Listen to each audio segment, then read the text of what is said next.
Assalamualaikum warahmatullahi wabarakatuh. Berjumpa lagi dengan pelajaran Bahasa Indonesia. Kali ini kita akan belajar menelusuri tuturan dan tindakan para tokoh serta penceritaan penulis pada teks fiksi.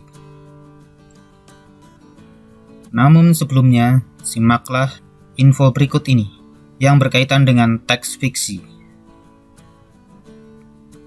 Teks fiksi adalah teks yang berisi rekaan atau khayalan yang tidak berdasarkan kenyataan.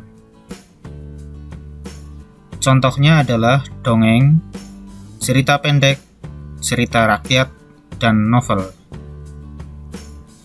Baiklah, kita lanjutkan pelajarannya. Dalam sebuah teks fiksi, biasanya terdapat tokoh yang berperan di dalamnya. Tokoh dalam teks fiksi dapat berwujud manusia, hewan, tumbuhan, atau dewa. Tokoh-tokoh tersebut nantinya akan membangun jalannya cerita dari awal hingga akhir. Teks fiksi yang kita baca dapat ditelusuri dari tuturan dan tindakan langsung dari tokoh atau berdasarkan penceritaan penulis. Tujuannya agar kita dapat mengetahui unsur-unsur dalam cerita tersebut.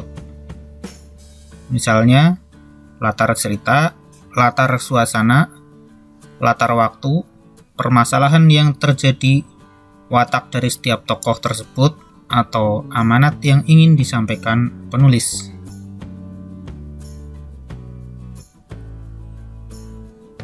Untuk lebih jelasnya, bacalah contoh kutipan cerita berikut. Malam itu, Bobby senang sekali memandang langit malam yang sedang cerah di halaman rumahnya. Bobby menatap gugusan bintang yang tidak bisa dihitung jemarinya. Ia bisa merasakan terpaan lembut angin yang menyapu wajahnya. Banyak pengetahuan tentang bintang yang dihafal. Ibu bahkan sampai geleng-geleng kepala jika dia sudah berceloteh tentang bintang. Ada Orion, Sirius, Andromeda, dan Scorpius. Tetapi yang menjadi favoritnya yaitu Sirius. Pada kutipan teks tersebut, penulis menyampaikan cerita kepada pembaca melalui tindakan dan penceritaan penulis. Adapun tindakan yang dilakukan para tokoh yaitu Bobby memandangi langit yang sedang cerah. Kemudian Bobby menatap gugusan bintang. Dan ibu Bobby menggeleng-geleng kepala saat Bobby berceloteh tentang bintang. Tindakan-tindakan tersebut diceritakan langsung melalui penceritaan penulis tanpa adanya dialog antar tokohnya. Dari tindakan serta penceritaan penulis tersebut, kita dapat mengetahui peristiwa yang dialami tokoh, sifat tokoh, latar dalam cerita, serta amanat pada cerita.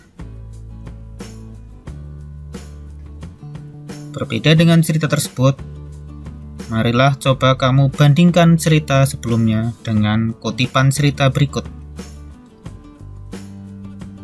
Suatu hari, bulan sedang merasa senang. Dan ia berkata kepada bintang-bintang, "Lihat teman-teman, para manusia mengagumiku." "Mengagumimu?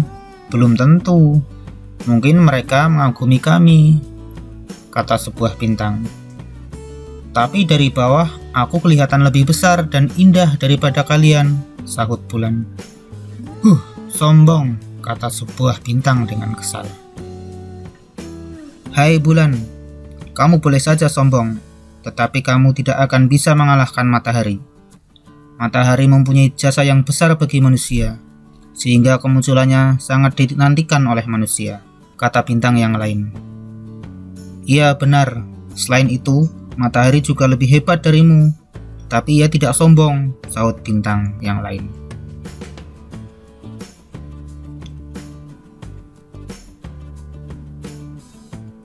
Mendengar perkataan para bintang, bulan menjadi sedikit kesal. Ia bahkan tidak bisa tenang sepanjang malam. Bulan terus berpikir bagaimana caranya agar bisa mengalahkan matahari. Akhirnya, bulan mendapatkan ide. Ia memutuskan untuk muncul bersama matahari di pagi dan siang hari. "Selamat pagi bulan, sudah saatnya aku bekerja. Sekarang kau boleh istirahat," ucap matahari. "Tidak, aku ingin bekerja pada siang hari. Selain itu, aku ingin bertarung denganmu. Siapa yang lebih hebat dari kita berdua?" kata bulan. Pada kutipan teks tersebut, penulis menghadirkan tuturan langsung dari para tokohnya, yakni bulan, bintang, dan matahari. Selain itu, penulis juga menyampaikan cerita kepada pembaca melalui tindakan tokoh dan penceritaan penulis. Penulis menceritakan salah satu tindakan bulan yang mencari ide agar dapat mengalahkan matahari. Bagaimana? Semoga paham dengan pelajaran kali ini. Demikian yang dapat saya sampaikan. Semoga bermanfaat. Sampai jumpa di pelajaran selanjutnya. Wassalamualaikum warahmatullahi wabarakatuh.